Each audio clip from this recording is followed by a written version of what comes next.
नमस्कार दोस्तों, कैसे हैं आप सब लोग। उम्मीद है आप सब अच्छे होंगे। आज हम आपके सामने एक इम्पोर्टेंट टॉपिक लेकर आए हैं और ये हो जाता है आपका इकोनॉमीज और इंडियन इकोनॉमी, यानी अर्थशास्त्र और भारतीय अर्थव्यवस्था। और इससे क्या क्या इम्पोर्टेंट हो जाता है आपकी परीक्षा के लिए, तो वो सब हम देखने वाले हैं यहाँ पर। और ये जो है आपके 6 से 7 वीडियो में जो है पूरा हम आपको अर्थशास्त्र और भारतीय अर्थव्यवस्था यहाँ पर कवर करा देंगे। ठीक है, जिस तरह से हमने आपको इंडियन पॉलिटी कवर करा दी है, इंडियन ज्योग्राफी कवर करा दिया है, उसी तरह से जो दूसरी क्लास चल रही है अभी, वो चल रही है हमारी एंशिएंट हिस्ट्री की। तो एंशिएंट हिस्ट्री जो है अभी पूरी नहीं हुई है, उसकी अभी 2 क्लासें रह रही हैं एंशिएंट हिस्ट्री की, तो वो भी हम कराते रहेंगे। और साथ साथ जो है हम आपको भारतीय अर्थव्यवस्था भी करा देंगे। तो यहाँ पर कितने टॉपिक यहाँ पर शामिल किए गए हैं, अर्थव्यवस्था, भारतीय अर्थव्यवस्था, राष्ट्रीय आय, नियोजन, ठीक है, ये सारे जितने भी टॉपिक हैं ये आपको 5 से 6 वीडियो में आपको सारे कवर यहाँ पर हम करा देंगे। ठीक है, और लेटेस्ट जो डाटा है, जो अब तक का दिसंबर 2024 तक का जो डाटा है, उसके अनुसार जो है हम यहाँ पर सारी चीज़ आपको बताने वाले हैं। ठीक है, कुछ आंकड़े होते हैं अर्थव्यवस्था के जो पुराने होते हैं और पुराने ही लिए जाते हैं, और क्वेश्चन भी आपके उन आंकड़ों से ही पूछे जाते हैं, पुरानों से। ठीक है, तो कुछ डिटेल होती हैं, कुछ जो है 4-4 साल में जो अपडेट होते हैं, तो वो सब जो है आपके पुराने ही होते हैं। लेकिन कोशिश की गई है कि सारा जो है अपडेट मैटर आपको यहाँ पर दे दिया जाए। तो चलिए देर बिल्कुल नहीं करेंगे, शुरू करेंगे आज का हमारा इंपॉर्टेंट वीडियो। क्या क्या इंपॉर्टेंट हो जाता है, बिल्कुल आपका कुछ भी यहाँ पर छूटने वाला नहीं है इन वीडियो में। तो चलिए देर बिल्कुल नहीं करेंगे, शुरू करेंगे आज का हमारा इंपॉर्टेंट वीडियो। और वीडियो शुरू करने से पहले अगर अभी तक आपने हमारे चैनल को सब्सक्राइब नहीं किया है तो आप सब्सक्राइब कर सकते हैं, वीडियो को अपने दोस्तों में भी शेयर कर सकते हैं। और यहाँ पर कहा गया है सबसे पहले आज की वीडियो में, तो सबसे पहले यहाँ पर अर्थशास्त्र की हम बात कर लेते हैं। अर्थशास्त्र यानी अर्थशास्त्र वस्तुओं एवं सेवाओं के उत्पादन, उपभोग तथा वितरण जैसी गतिविधियों का अध्ययन करने वाला विषय है। जो हमारा अर्थशास्त्र है वो वस्तुओं की जो सेवाओं का, जो वस्तु और सेवाओं का उत्पादन जो होता है, उनका फिर उपभोग किया जाता है और उनका वितरण किया जाता है। तो ये जो सभी प्रक्रिया होती है, जो गतिविधियाँ ये सभी होती है, इनका जो अध्ययन किया जाएगा उसको कहा जाता है अर्थशास्त्र। ठीक है, तो ये अर्थशास्त्र का अध्ययन करने वाला विषय हो जाएगा। सीमित संसाधनों से अधिकतम कल्याण प्राप्ति की युक्ति का अध्ययन इस विषय की प्रमुख विषय वस्तु हो रही है। ठीक, ये भी समझना है। प्राचीन भारत में चंद्रगुप्त मौर्य के महामंत्री कौन थे? कौटिल्य, जिनको चाणक्य भी कहा जाता था। उन्होंने अर्थशास्त्र नामक पुस्तक की रचना की, परंतु पुस्तक की विषय वस्तु राजनीतिक थी। ठीक है, वहाँ जो है चंद्रगुप्त मौर्य के राजनीतिक जीवन पर जो है प्रकाश डाला गया था। उनके जो शासन था, शासन काल में क्या क्या राजनीतिक घटनाएं हुई उन पर प्रकाश डाला गया था। अर्थशास्त्र केवल इसका नाम था पुस्तक का। ठीक है, ये आपको समझना है। इसके बाद यहाँ पर हमारा बनता है, अरस्तु ने अपने ग्रंथ इकोनॉमिक्स, ये अरस्तु का ग्रंथ है इकोनॉमिक्स, मूल रूप से लैटिन शब्द ये बना है आपका इकोनॉमिका से, यानी इकोनॉमिक्स में अर्थशास्त्र को गृह प्रबंधन यानी हाउस मैनेजमेंट से जोड़कर परिभाषित किया जाता है। ठीक है, तो अरस्तु का हो जाता है ग्रंथ इकोनॉमिक्स। ठीक, ये भी आपको पता होना चाहिए। इसके अलावा अर्थशास्त्र की परिभाषाएं यहाँ पर दी गई हैं। आपका धन संबंधी परिभाषाएं हो जाती है, एक हो जाती है दुर्लभ या फिर सीमित साधन संबंधी जो आपकी परिभाषाएं होती हैं। इसके अलावा आवश्यकता विहीनता संबंधी जो परिभाषाएं होती है वो भी आपको देखने को मिलेंगी। और इनके भी जो है कुछ और पार्ट हैं, जैसे धन संबंधी जो है ये आपकी दी गई है एडम स्मिथ और जेएस मिल के द्वारा। ठीक है, ये जो आपकी परिभाषा है ये एडम स्मिथ की और जेएस मिल की हो जाती है। इसके अलावा दुर्लभता या सीमित जो साधन संबंधित है ये हो जाती है एल रॉबिन्स की, और आवश्यकता विहीन संबंधी जो परिभाषाएं हैं ये आपकी जे के मेहता की हो जाएगी। ठीक, उसी तरह से जैसे कल्याण संबंधी जो परिभाषाएं हैं ये हो जाती है मार्शल कैनन पीगू की हो जाती हैं कल्याण संबंधी, और एक हो जाती है आधुनिक या फिर विकास केंद्रित परिभाषा जो आपकी सैमुअल्स, बेनहम और फर्गुसन की हो जाती है। ठीक है, तो इनसे भी आपके क्वेश्चन यहाँ पर बनते हैं। इसके बाद यहाँ पर कहा गया है एडम स्मिथ के बारे में कि एडम स्मिथ को अर्थशास्त्र का जनक भी कहा जाता है। अर्थशास्त्र का जनक कहा जाता है, यानी फादर ऑफ इकोनॉमिक किसको कहा जाता है? तो ये एडम स्मिथ को ही कहा जाता है। ठीक है, और एडम स्मिथ की आर्थिक विचारों को क्रमबद्ध रूप से प्रस्तुत करने वाले जो प्रथम व्यक्ति वो भी एडम स्मिथ ही हो जाते हैं। ठीक है, तो एडम स्मिथ है जो आर्थिक विचारों को क्रमबद्ध रूप में प्रस्तुत करने वाले पहले व्यक्ति। एडम स्मिथ ने अपनी पुस्तक an inquiry into the nature and causes of the wealth of nation, तो यहाँ इसको शॉर्ट में लिखते हैं तो वेल्थ ऑफ नेशन यहाँ पर लिखा जाता है, ठीक है। और ये आई थी आपकी 1776 ईस्वी में। कई बार क्वेश्चन आपका यहाँ से बनता है।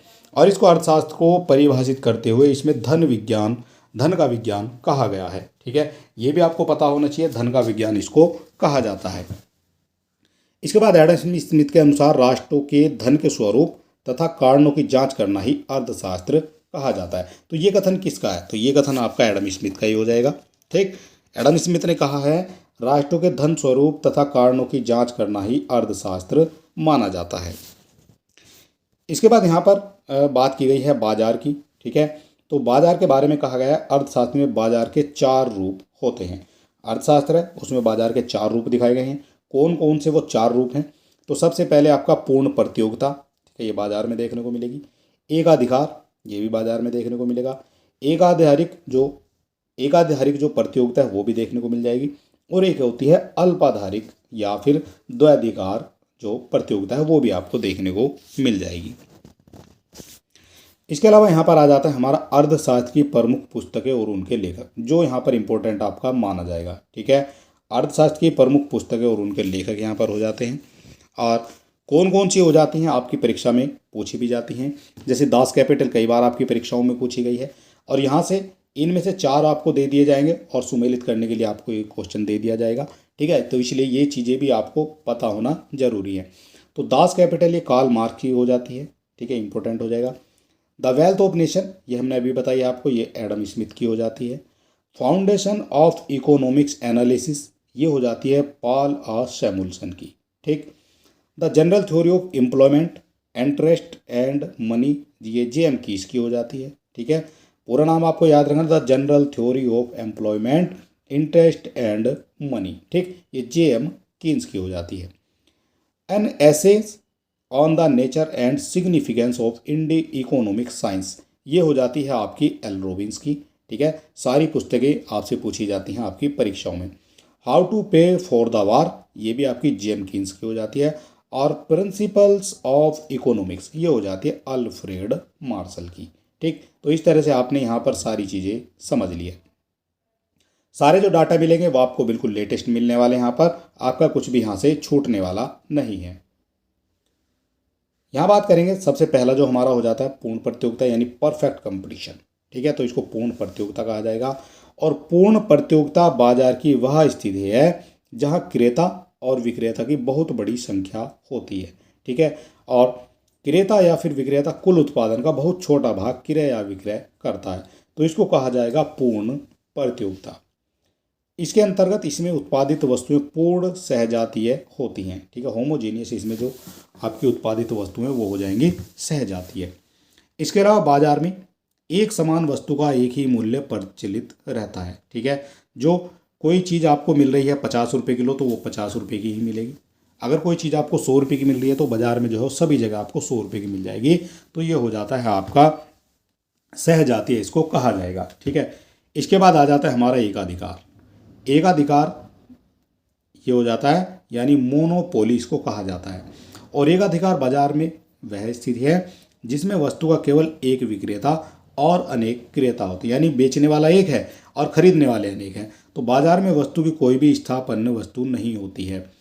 इस बाजार में पूर्ति में परिवर्तन करके कीमत को प्रभावित भी किया जा सकता है, ठीक है। अब एक ही आदमी है बेचने वाला तो अपने सामान को महंगा भी बेच सकता है, सस्ता हो तो बेचेगा नहीं। खरीदने वाले ज़्यादा हैं तो अपनी चीज़ को 100 रुपये की जगह 120 रुपये की बेचेगा, ठीक है, क्योंकि बेचने वाला एक ही है। तो ये हो जाता हमारा एकाधिकार। इसके बाद यहाँ पर कुछ बताया गया है महत्वपूर्ण जो आर्थिक शब्दावलियाँ हैं।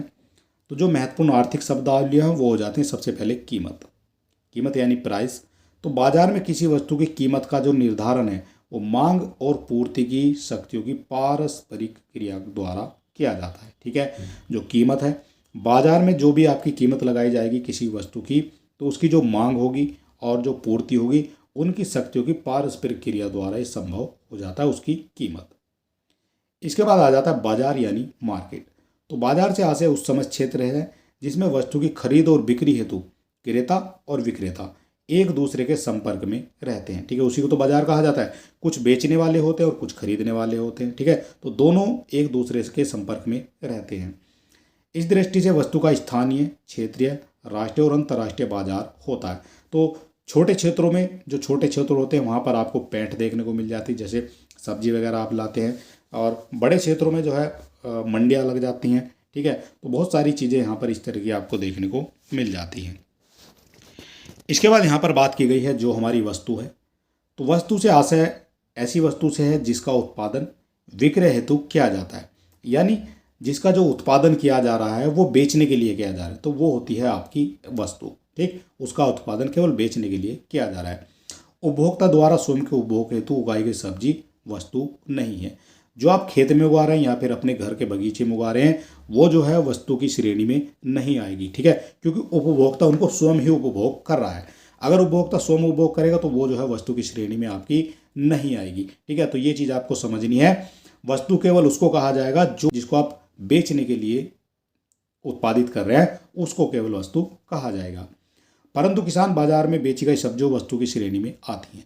जो किसान है भाई, किसान तो जो है वो बेचने के लिए तो उगा रहा है अपने खेतों में सब्जी, तो उसको जो है वस्तु कहा जाएगा। ठीक, जो आपकी सब्जी होती है या कुछ भी होता है उसको वस्तु कहा जाएगा। लेकिन आप अपने छोटे से बगीचे में अपने लिए उगा रहे हैं, उसको जो है वस्तु नहीं कहा जाएगा। ये सारे जो पॉइंट हैं इंपॉर्टेंट हैं आपकी परीक्षा के लिए। यहाँ पर बात की गई है मांग यानी डिमांड की। ठीक है, डिमांड किसको कहा जाता है? तो मांग किसी वस्तु की वह मात्रा है जिसे खरीदार अन्य बातों के समान रहने पर एक विशेष समय में एक विशेष कीमत पर क्रय करने के लिए तैयार और सक्षम हो। ठीक है, तो ये मांग हो जाती है। एक खरीदार होता है, तो खरीदार सब बातों को देखते हुए, सब बातों के समान रहने पर एक विशेष समय में एक विशेष कीमत पर क्रय करने के लिए हमेशा तैयार रहता है और उसको खरीदने के लिए सक्षम भी है साथ में। ठीक है, तो उसको जो है फिर वहाँ की मांग कहा जाएगा। अगर कोई चीज़ मार्केट में मिल रही है 100 रुपये की और मेरी जेब में 100 रुपये हैं, तो मैं उसको लाने में सक्षम हूँ और मैं तैयार भी हूँ क्योंकि मुझे उसकी आवश्यकता भी है। ठीक है, तो उसको कहा जाएगा मांग या फिर डिमांड। इसके बाद आ जाती है हमारी पूर्ति या फिर सप्लाई, इसको कहा जाएगा। पूर्ति भी तो करनी है। तो पूर्ति किसी वस्तु की वह मात्रा है जिसे विक्रेता एक विशेष समय में एक विशेष कीमत पर विक्रय करने के लिए तैयार करता है। ठीक है, तो ये हो जाती है वहाँ पर पूर्ति या फिर सप्लाई। यानी कि हमें जो है कोई चीज़ है वो हमें 100 किलो बेचनी है। ठीक है, 100 किलो की जो है डिमांड है, 100 किलो हमारी बिक जाएगी, तो हमें 100 किलो ही फिर उसकी सप्लाई करनी पड़ेगी। ठीक है, हमें पता है जहाँ हम लेकर जा रहे हैं वहाँ पर जो है 100 किलो पूरी बिक जाएगी, तो 100 किलो की फिर हमें वहाँ पर सप्लाई करनी पड़ेगी। ठीक है, तो ये जो है एक विशेष कीमत पर विक्रय करने के लिए तैयार वो हो जाता है। इसके बाद हमारा अगला क्वेश्चन बनता है मांग का नियम। ठीक है, मांग का नियम क्या हो जाएगा? तो किसी वस्तु की कीमत तथा उसकी मांगी गई मात्रा, किसी वस्तु की जो कीमत है और उसकी मांगी गई मात्रा के मध्य विपरीत संबंध होता है। यदि अन्य बात समान रहे तो जब कीमत में वृद्धि होगी तो मांग में कमी हो जाएगी, और यदि कीमत में कमी होगी तो मांग में वृद्धि हो जाएगी। तो इसको आप इस तरह से समझ सकते हैं, जब आप बाज़ार में जाते हैं तो आपको सब्जी खरीदनी है, आलू खरीदने हैं, प्याज खरीदने हैं, तो जब प्याज महंगी हो जाएगी तो तब आप खरीदेंगे जो है 250 ग्राम, 500 ग्राम, और जब प्याज सस्ती रहेगी तो आप पूरी जो है 1 किलो लेकर आएंगे, 2 किलो लेकर आएंगे, 5 किलो लेकर आएंगे। ठीक है, तो ये वही चीज़ बताई गई है, जब वस्तु की कीमत में वृद्धि होती है तो फिर जो है मांग कम हो जाती है, यानी मांगने वाले जो हैं आधे लोग तो उसको खाना ही बंद कर देते हैं। ठीक है, तो इस तरह से मांग में कमी हो जाती है कीमत वृद्धि होने पर। लेकिन जब उसी चीज़ को आप सस्ती कर देंगे, जब प्याज सस्ती हो जाएगी तो जिसको नहीं भी लेनी है वो भी 1 किलो लेकर जाएगा। ठीक है, तो इस तरह से आप यहाँ समझ सकते हैं, ये होता है आपका मांग का नियम। इसके बाद हो जाता है गिफिन वस्तुएं। गिफिन वस्तु की कीमत एवं उसकी मांगी गई मात्रा में सीधा संबंध होता है, अर्थात मूल्य बढ़ने के साथ गिफिन वस्तु की मांग भी बढ़ती है, मूल्य बढ़ने के साथ गिफिन वस्तु की मांग भी बढ़ेगी, और मूल्य घटने के साथ गिफिन वस्तु की मांग भी घट जाएगी। तो ये होती है गिफिन वस्तुएं। ठीक, और गिफिन वस्तुएं निम्न कोटि की वस्तुएं होती हैं। निम्न कोटि की गिफिन वस्तु को मांग का नियम नहीं लागू होता है। ठीक है, तो ये हो जाती हैं आपकी गिफिन वस्तुएं। ठीक है, जितना उसका मूल्य बढ़ेगा उतनी जो है उसकी मांग भी बढ़ेगी, तो इसको जो है गिफिन वस्तु कहा जाएगा। इसके बाद हमारा आ जाता है मांग की कीमत में लोच, the price elasticity of demand. ठीक है, तो ये हो जाता है the price elasticity of demand. कीमत में परिवर्तन के परिणाम स्वरूप वस्तु की मांगी गई मात्रा में परिवर्तन मांग की कीमत में लोच कहलाती है। तो कीमत में जो है परिवर्तन होगा, उसके परिणाम स्वरूप जो वस्तु की जो मांगी गई मात्रा है उसमें भी परिवर्तन होगा। ठीक है, तो इसको जो है फिर कीमत लोच कहा जाएगा। तो यहाँ ये समझाया गया मांग की जो लोच है, तो इसको रखेंगे मांग की मात्रा में आनुपातिक परिवर्तन, बटा में रखेंगे मूल्य में आनुपातिक परिवर्तन, तो आपकी जो है फिर मांग की लोच जो है यहाँ पर निकल कर आ जाएगी। ठीक, इस तरह से आप इसको समझ सकते हैं।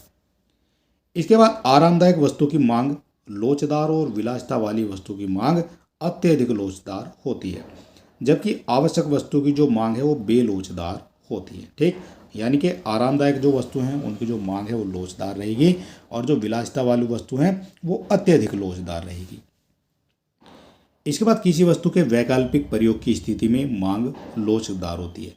किसी भी वस्तु के वैकल्पिक प्रयोग की स्थिति में मांग कैसी होगी, तो ये हो जाएगी आपकी लोचदार। ठीक,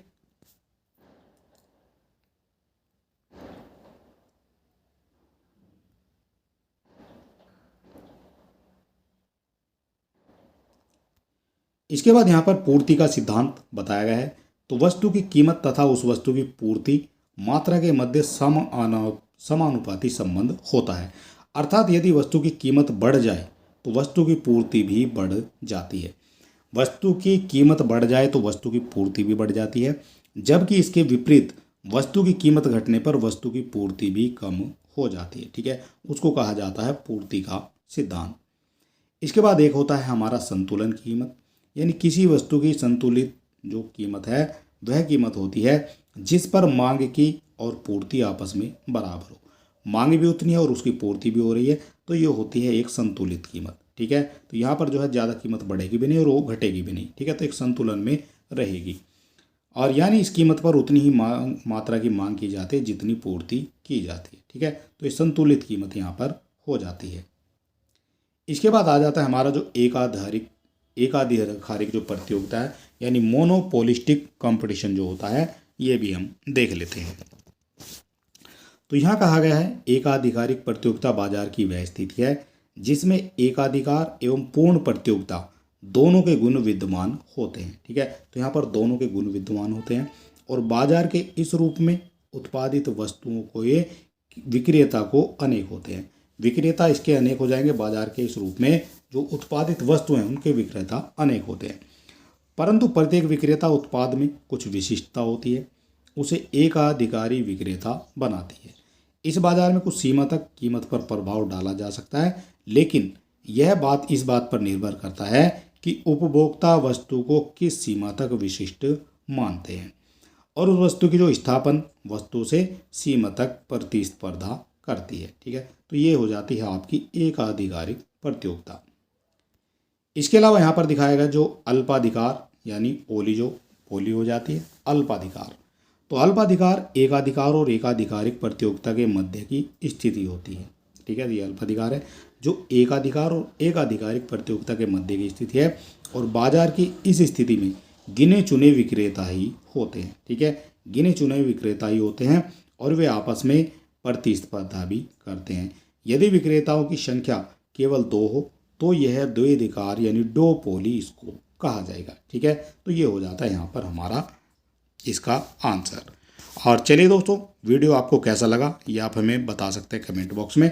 और वीडियो छोटा सा ही है, कल हम आपको कराएंगे यहाँ पर भारतीय अर्थव्यवस्था के बारे में, तो ये काफ़ी अच्छा कंटेंट है आपकी परीक्षा के लिए। तो सारा जो कंटेंट है आपको यहाँ पर हम कराते रहेंगे। ठीक है, तो आपको चैनल से जुड़े रहना है। अगर अभी तक आपने हमारे चैनल को सब्सक्राइब नहीं किया है तो आप सब्सक्राइब कर सकते हैं, वीडियो को अपने दोस्तों में भी शेयर कर सकते हैं, और मिलते हैं नेक्स्ट वीडियो में। तब तक के लिए नमस्कार, जय हिंद।